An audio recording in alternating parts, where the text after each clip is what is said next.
आजच्याही कार्यक्रमात चर्चा होती, पंकजा मुंडे येणार येणार येणार. का नाही येणार बाबा? सुरेशांना तुम्ही आपल्या जयदत्तचं लग्न केलं तेव्हा मला साडी घेऊन पत्रिका घेऊन आला होतात, तेव्हा मी आले. धाकट्याचं नाव काय?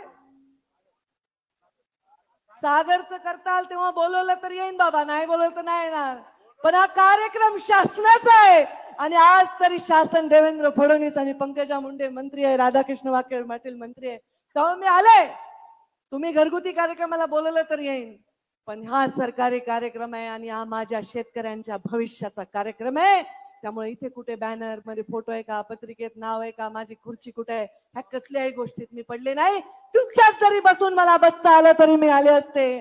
पण माझंही भाग्य मोठं आहे ना, मी पण मुख्यमंत्र्यांची लाडकीच वाटते, कारण मी त्यांच्या हेलिकॉप्टर मध्ये आले. पण देवेंद्रजी फडणवीसांना मला सांगायचंय, बीड जिल्ह्यात जेव्हा 6 पैकी 5 आमदार निवडून येतात तेव्हा तुम्ही मुख्यमंत्री होता. बीड जिल्हा फार लकी आहे, कारण बीड जिल्ह्यामध्ये 19 मध्ये